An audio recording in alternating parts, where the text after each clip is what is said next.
Welcome. I'm Jocelyn Cohen, Vice President of Education of Cerebral Palsy Alliance Research Foundation, or CPARF for short.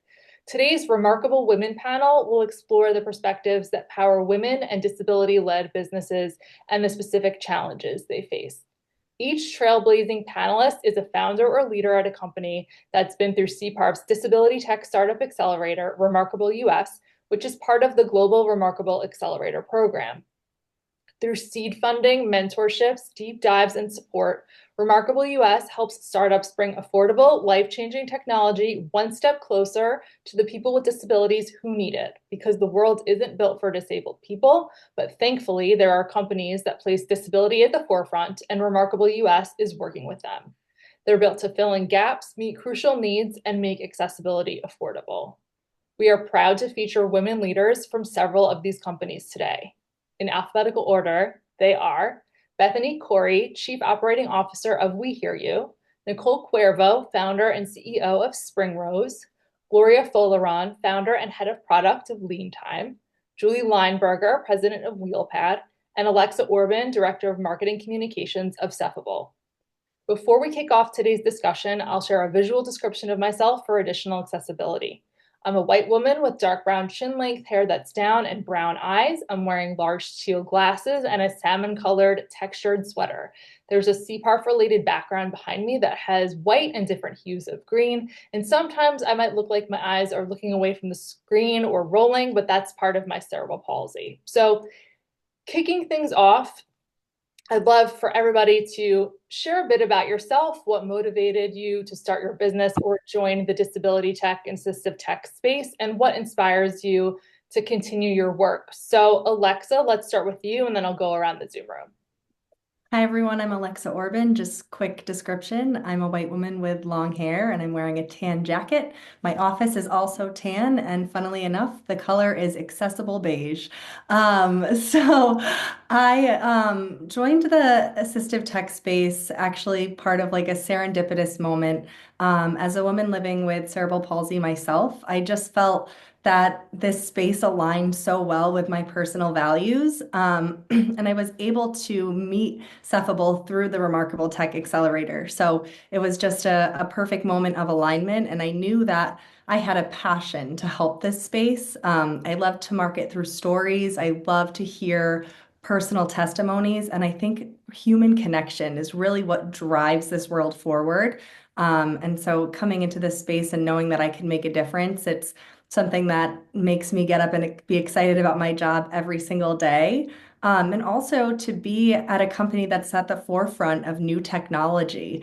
So what Ceffable allows you to do is control your tech in 6 new ways.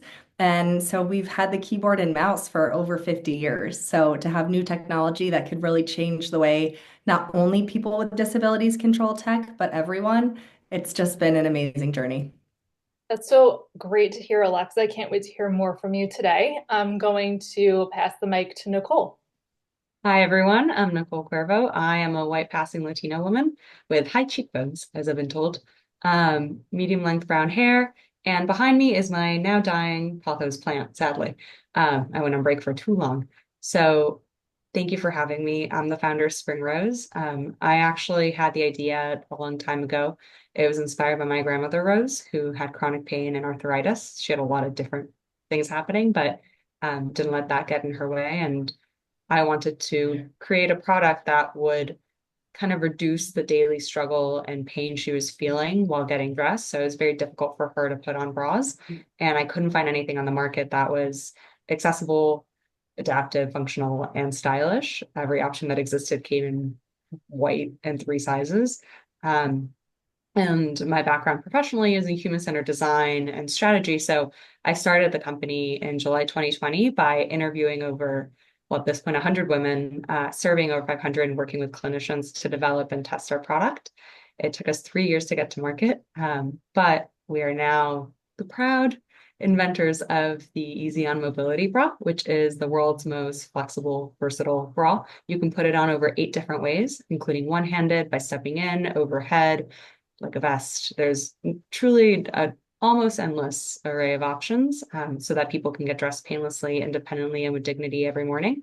And hopefully we'll expand this year. And that's what keeps me going is our product's on a silver bullet, but it does serve a lot of people. And so to be able to keep on creating products that improve the quality of life of people and make them feel good about themselves. I obviously have a lot of plans that I can't share publicly, but that's what keeps me.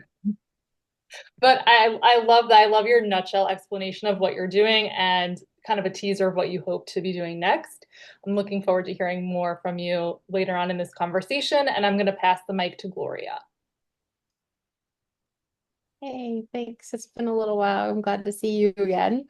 I'm Gloria Folaron, and I'm the founder of Leantime. I am also a white presenting Latina, and I have shoulder length brown hair, black hair, and a big wide frame glasses, and my headphones on. Behind me is an electric guitar and another computer.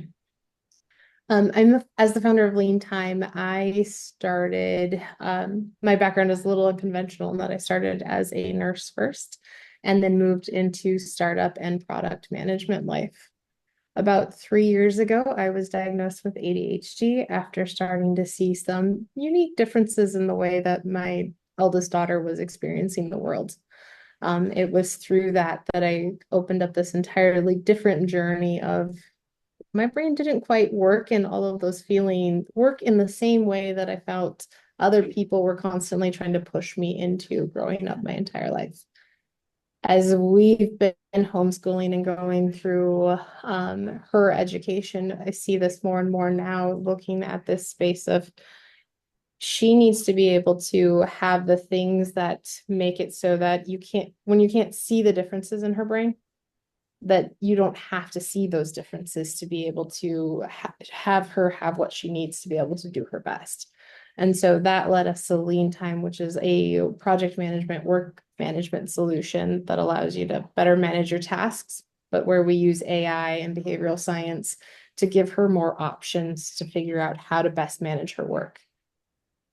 What that looks like in Continuum and what that looks like for us in the future is really going through the world of being able to give her options when work isn't meeting the needs that she needs. So it tends to be interest-based or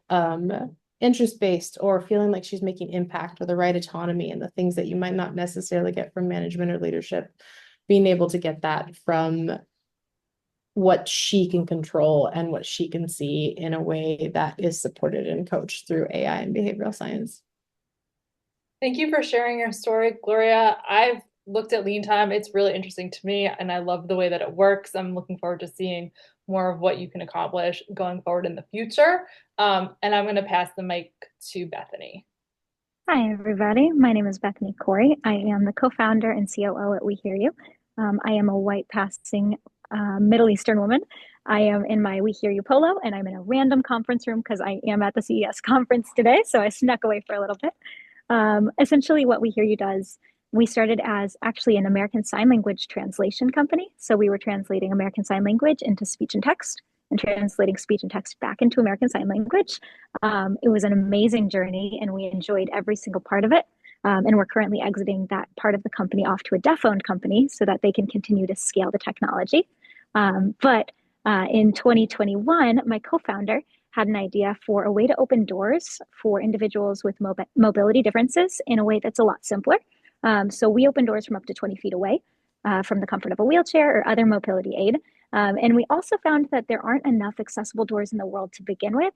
So we created a way to make any door accessible within 20 minutes and for about a third of the cost so that small businesses or homeowners can actually afford accessibility. I love that. I can't wait for you to share more about your experience at We Hear You in this conversation. And I love that these door openers and a lot of the things we're discussing today can help people who are both disabled and non-disabled. And it shows, how important innovation in this space really is.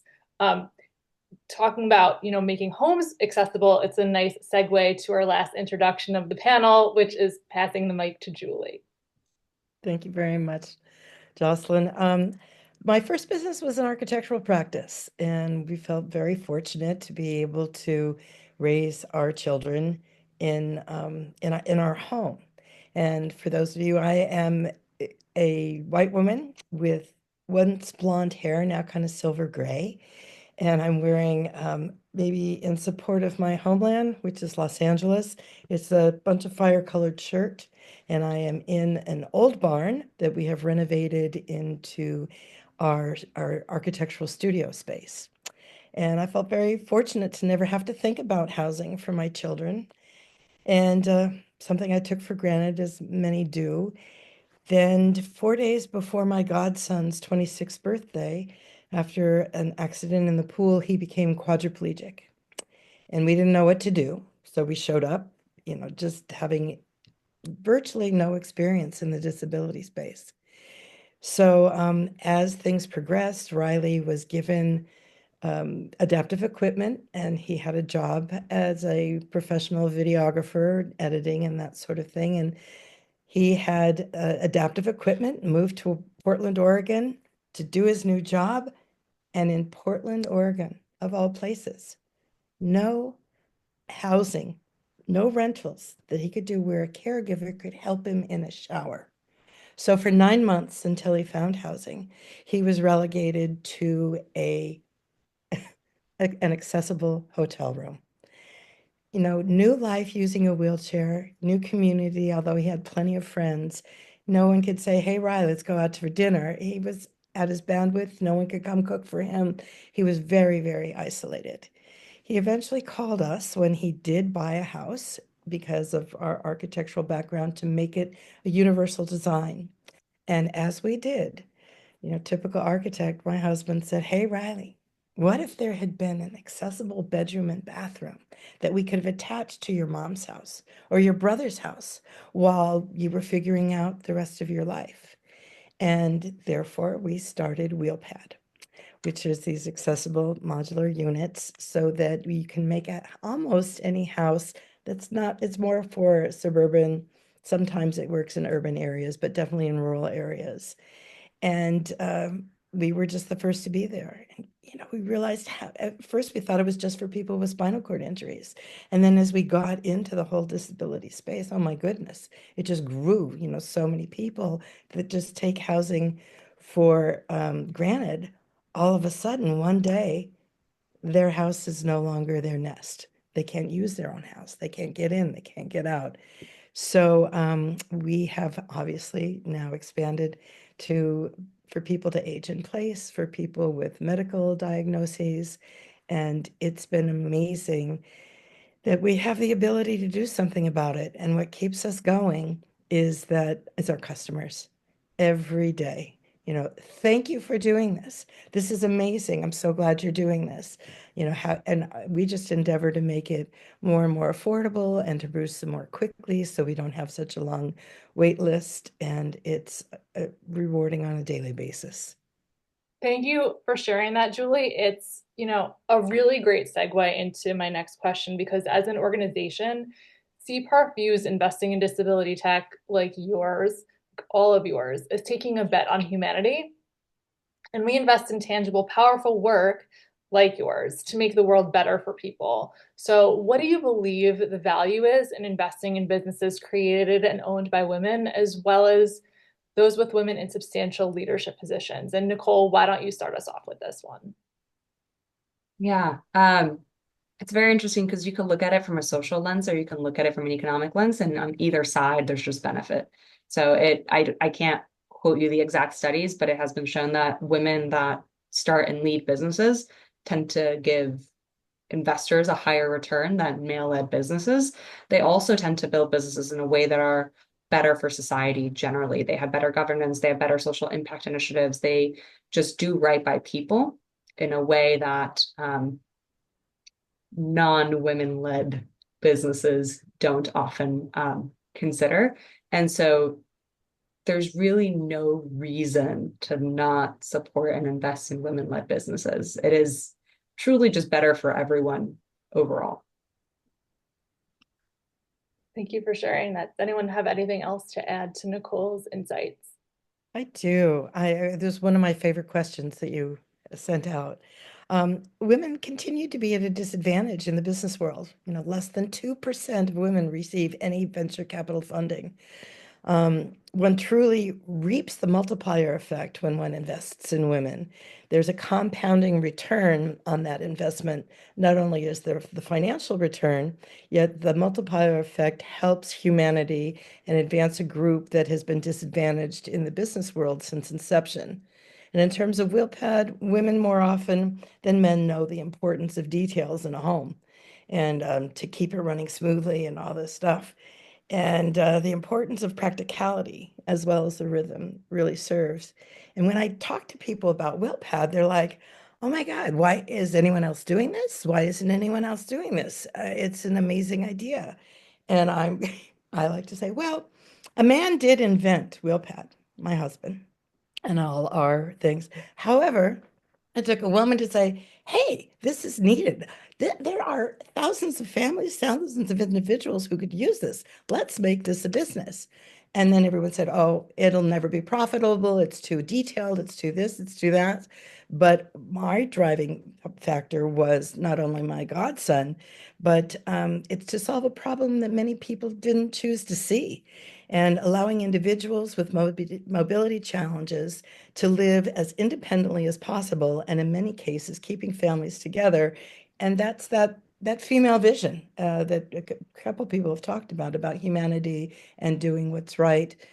Maybe even if you're not going to make as much money as a chip maker. Thank you, Julie. You shared a lot of perspective in your answer that I hadn't considered, so I really appreciate that. You know, the idea of your perspective in a home. It's just different depending on who you are. Well, I think coming in on the leadership standpoint, especially in the tech industry, it's not a female-driven industry. And so having diverse voices and diverse perspectives, it makes the biggest difference. And I also think at the forefront, businesses that are putting people with disabilities into leadership positions, especially when the tech is made for accessibility, it makes the biggest difference because it goes off of the sentiment of nothing about us without us. And so you're building for the people who will be utilizing your technology. And so from that perspective of a leader, I think that this needs to be something that will continue in the industry because it can just make a powerful difference. That's a really excellent point, Alexa. On that note, I'm going to move on to our next question, which is starting with Bethanie, what barriers do you face regarding access to capital to grow your business? Yeah, I think that is a great question.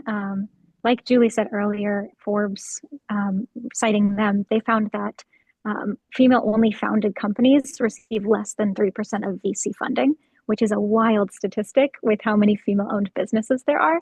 And I think when you add to that disability tech, it's even less. Like, you know, both female-funded and in disability tech, it is very difficult to get funding.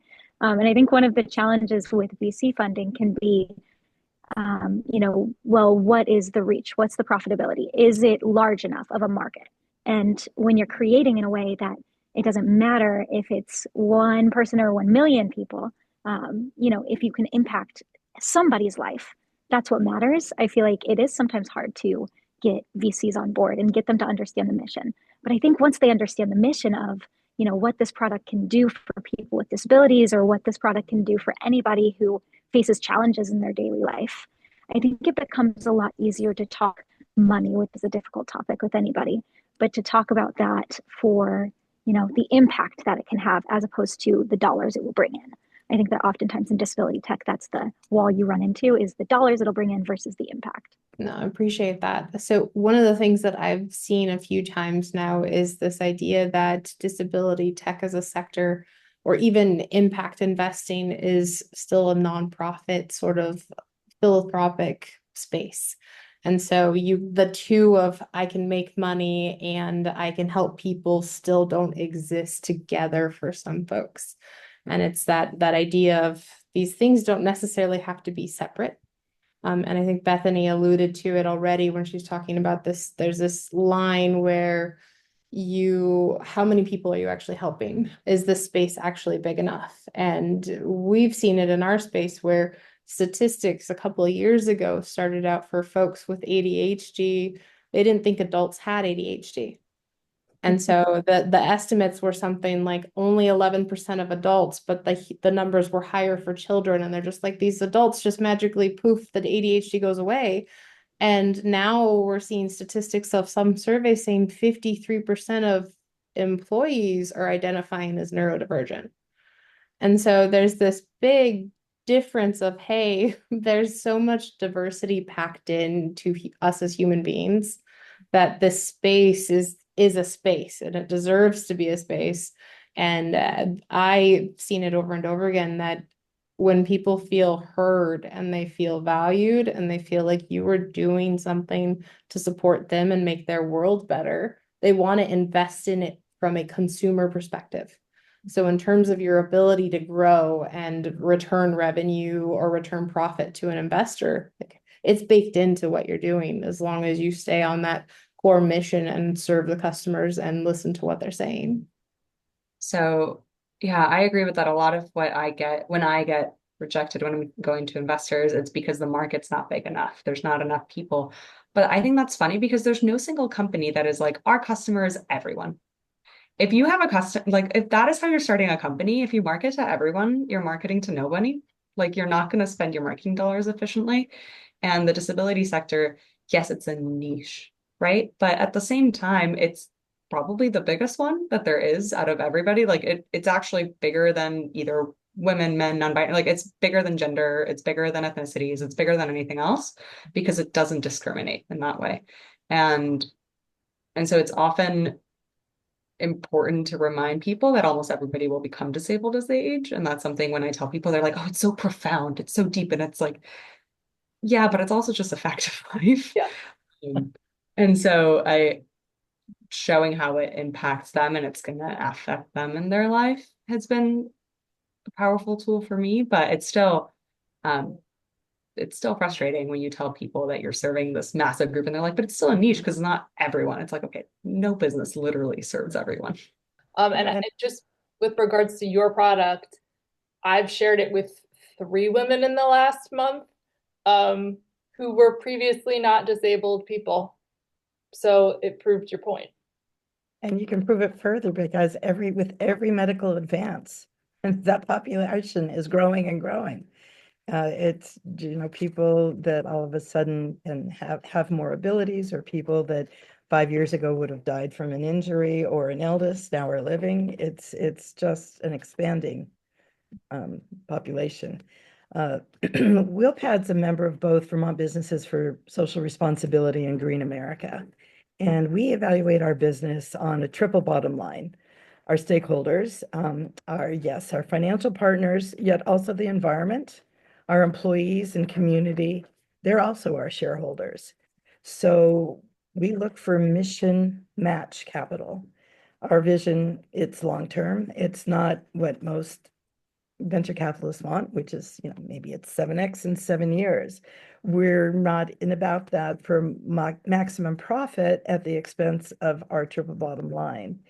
So that creates a bit of a barrier, but also what we're doing and what I find other companies doing is because we have a direct impact on humanity and people, and we have a goal of ownership of our manufacturing facilities as a long-term goal, employee ownership, rather than maximum profit in the least amount of time. So unfortunately, investing in the betterment for the world is often a barrier for many traditional investors. And the more businesses that come out and say, hey, this is an important way of contributing not only to people's finances, but also to humanity at large, I think it's something that's worth spreading around and, if there's overcoming. I agree with that. Before we move on to the next question, did anyone else have anything they wanted to add? Well, I did want to just say a little bit more about, that we need to create alternatives to traditional investing. Spread the word about triple bottom line investing and other business models, and businesses can do well and do good simultaneously. It's kind of like the end of that for me. Yeah, doing well and doing good at the same time. That's a fantastic philosophy. And so to move us to the next question, Julie, what do you think what can people do to improve access to capital? Oh, I think that's kind of what I was saying, Yeah. just create alternatives to traditional investing through, like we're doing right now with mission match investing, and spreading the word about triple bottom line investing and other business models. Going off Nicole's point of just how large of a diverse group the disability community really is. I mean, it's 1 in 4 Americans. So, and that will continue to grow, especially with the aging population, as we know. And so, when you come at it, especially from a tech perspective, right? Like there are so many tech advancements that started as accessible tech, like an electric toothbrush and closed captions and things that we now utilize every day because it was such a great invention. And a lot of inventions start exactly as that, to fix a specific need. But then you start to realize there is a larger majority of people that could utilize the tech or the product. And so as access to capital and, creations of new products and tech come into the market, I think that that's always something that people should think about. Like it's their market A that they can really reach, but also who could be this sub-market that they can target and really start to expand into. And that's what the impact can really start to grow with, because people are fixing one need. It doesn't necessarily mean that they can't impact millions of other people too. So I think getting that word out, especially in the investment piece, is just imperative as these technologies start to come into the market. So it's really about shifting people's perspective and their lens on something and showing them an angle that they wouldn't have seen before. Exactly, because not all people necessarily think that disability is all of us. Right. But to the point that as we all age, if we don't already have a disability ourselves, there will be continued disabilities that we'll face in our lives. I would add to that, especially on that perspective shift. What I've often seen in this space is improving access to capital. I've heard over and over again, well, the women aren't educated enough. They don't have the right ideas. So they don't necessarily get the funding because they haven't done the right storyline, or they don't have the right education. They don't have the right backgrounds. It's just not as good of an idea. And the reality, I think, is that there's still underlying bias going on when we look at the history of where women are, period. Especially just as in this sector, it was, I think the numbers were 2011. They still didn't, as of 2011, they still were not requiring female dummies in car accidents. And so when we talk about like how seatbelts fit, women are still not mandated to be fitted for a proper dummy. What they were doing was scaling down a male dummy and calling that the same fit, when we have a wide variety of sizes that should be tested as well. Women were not allowed into med school for years, up until like the late 80s, where some of that started to finally, that stigma started to go away. And even hysterics was still a diagnosis as in the 80s, and was not removed from the DSM until that time frame. So we're talking 40 years that we are still trying to overcome, and to think that that bias is going away. So I would almost counter that some of this is really what you're doing here, which I adore, and thank you for that, is having these conversations of where these companies have the foundation, they have the knowledge, they have us backing them in terms of where you all are investing. And it's these foundations that are really going to start shifting that. So that bias in the next 20 years, when my own daughter is going to probably start her own company, especially watching us do it, that money is going to, and capital is going to be there. Thank you for sharing that historical information. I knew some of that, but I didn't know all of it. And it really, again, helps put things into perspective. 40 years was not that long ago, and we've both made strides and have so far to go. And that's why it's so important to have, founders and leaders like you, because you're the ones kind of taking the banner and moving it forward.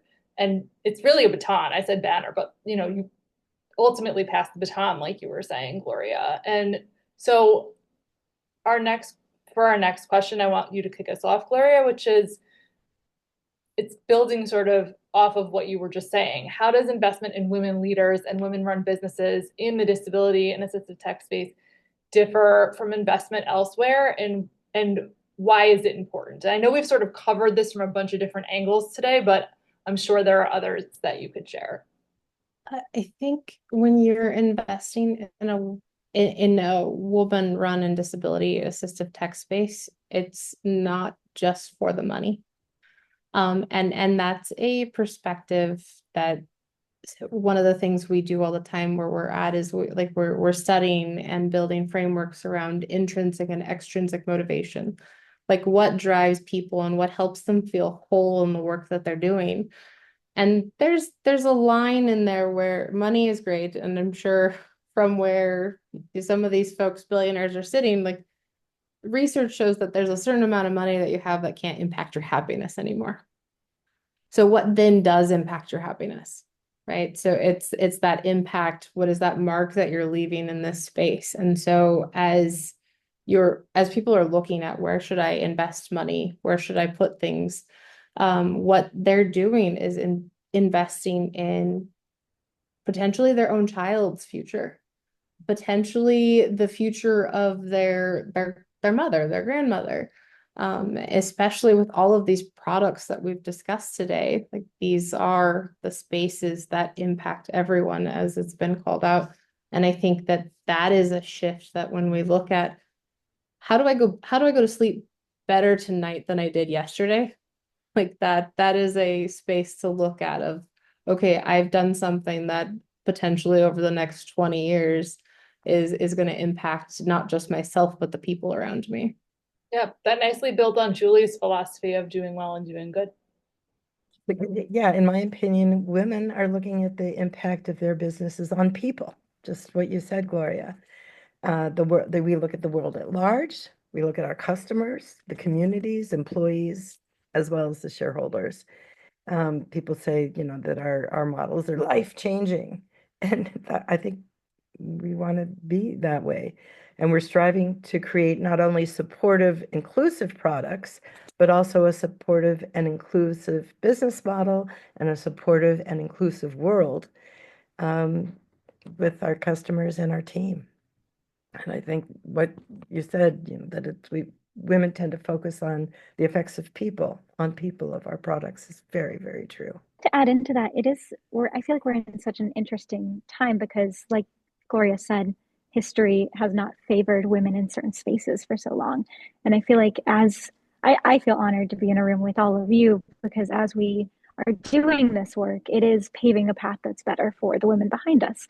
And I feel like the investment that women are getting now and women are going to be getting, it really just, it opens up the space so much more for more creative innovations, more empathetic leadership, all of these super amazing benefits that when you have diverse perspectives at the room and sitting at the table, you really get something very unique and very special. And so I saw it alone in our cohort, amazing women leaders who were doing such awesome work. And so I think getting to see how that continues to evolve and being a part of that, paving the way in a small way of that, I think it's just so special. And it's a very unique time, I think. Sort of building off of what you said, Bethany, and starting with Nicole, I want to know how Remarkable US has shaped your experience as an entrepreneur and a leader. I think what was really interesting, at least for me in my experience going through the cohort, is I got exposed to what it actually means to be inclusive about disability. So I don't have any I didn't have any background in it. I just wanted to do this and serve people. And funny enough, I've learned since then that I probably have a disability, but that's neither here nor there. But even so, it Remarkable focused so much on making sessions inclusive, on making experiences as inclusive as possible and checking in with people. And that it was nice to see an organization actually show you what good looks like versus just saying what good looks like or saying what you should and shouldn't do. And so a lot of the way that I now shape my business and our processes and other things, a lot of it is based around what I learned through Remarkable, through their own processes. So it wasn't necessarily like somebody was like, you should do this, but it's even something as small as like my Calendly link now, when I send it to people, has a little box that says, do you have any accessibility needs that I should keep in mind while we have this meeting? And little things like that make a difference. and make people feel seen and heard and included. And I think that's personally what was one of my biggest learnings. I love to hear that. I mentioned before I was diagnosed with ADHD 3 years ago. My entire career, especially the first career running as a nurse, there's an expression in nursing called nurse where they say nurses eat their young. And the expression is intended, yeah, it's you get it straight into nursing school. And the expression is intended to explain to you that when you go into the field, to kind of just go in with your guard on all the time because the other nurses are expecting you to meet a certain standard, even if you're not prepared for that standard. And I was never like that. I got into the field very intentionally because I believed in how can I help somebody and how can I, in their darkest moments or their biggest fear-driven moments, give them a moment of peace and a moment of calm and seen and heard. And there were many times where because I was and am that person, that I was pushed into a corner. I was treated differently. I remember at one point I was pregnant and one of the peers was mad because I didn't take an extra shift because I couldn't. And they intentionally left me without a bathroom break for 7 hours. And did it like things that just were very aggressive. And it created this level of almost this trauma that kind of just follows you in terms of kind of the expectation around other people. And when Nicole is talking about that inclusive space and understanding what inclusion really feels like, what Remarkable modeled in that cohort for me was what I believe true psychological safety felt like and feels like, in that I could be in a space and I could be my awkward self. I could talk backwards. I could say the ridiculous thing. And I didn't constantly have to feel like I was waiting for the other shoe to drop. I didn't have to worry about how I censored myself. I felt safer in that environment than I had in a very, very long time. And it's in a level of inspiring one of like, hey, other people are doing this too. You're not alone in what you see in the world. And that alone is enough to just light another fire. And as a founder, you need those fires of this is hard, this is challenging. There are a lot of hurdles and things you're jumping through. But when you find other people who have see that same world that you do, like it's pretty incredible. Thank you so much, Gloria, for sharing your past experience and how Remarkable seemed to help you heal a bit from that and how it is keeping you moving forward. That's such a great story. I'm going to add to Gloria, if that's all right. Absolutely.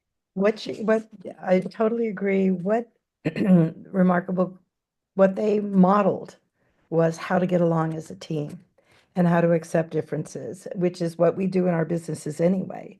So when they working with them to take time on building our team, that we need to define our values and our culture, that a team can only function with really good communication, and people need to feel safe to have good communication. And customer service requires that good communication. And creating an impact, showing other alternatives, we have to be able to communicate thoughts that are a little bit outside the box and in a multitude of ways. And we're trying to do that, including how vital people's roles are and how each person fits into the whole. And that experience with Remarkable was truly unique. I believe we all felt they cared about our businesses succeeding as much as we did. But also CPARF as an organization are a cheerleader for all of you. Like we want all of you to succeed in the ways that you want to. I think just one point coming from the disability lens is, it's kind of like when you build it, they will come. When there's access, there will just be so much more literal accessibility for people to be able to come into your business, for people to be able to access your product. I mean, the list just goes on. So thinking of that accessibility at the forefront opens that market. It opens a new diverse group that will come and support you. And so I think continuing to have these conversations, it'll just be so important.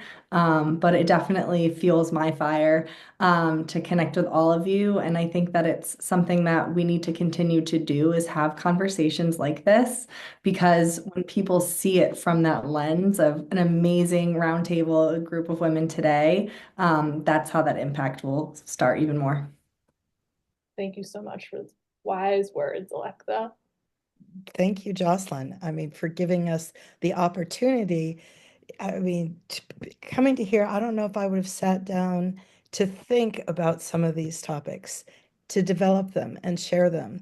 And this podcast has given us the opportunity to kind of ground us in what we did get from Remarkable and give us the opportunity to figure out how to share that and disseminate that. So I appreciate your questions. They were very thoughtful.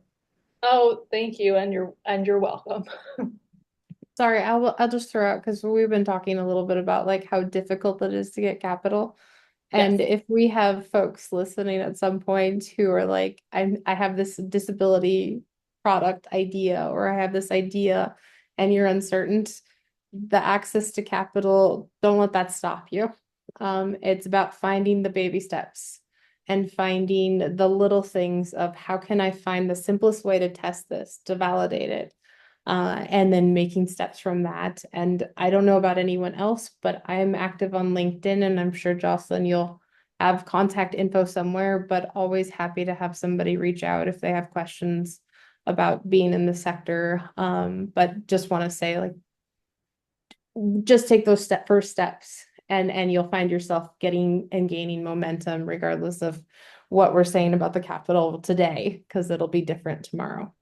Is it also fair to say that, because you mentioned LinkedIn, that one of those good first steps is to reach out to other people in the space and learn from their experience, which is what we're also trying to do in part with this panel discussion, sharing it with a wider audience, reaching out to people in the space and thinking maybe even a little bit more widely as your mind allows into the disability space at large, and finding other people in that space to learn from their experiences. And also, frankly, reaching out to Remarkable US. The director of Remarkable US is Molly Lazarus. She's incredibly knowledgeable about this space, and is always open to having conversations.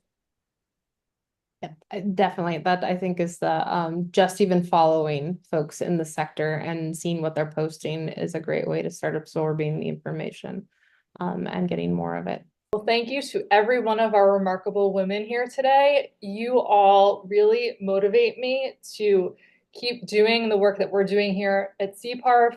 You motivate me to, look at the world from a little bit of a different lens each day, because you are each coming from a different part of the disability space. And it's a really great reminder of how vast and varied and diverse this entire space is.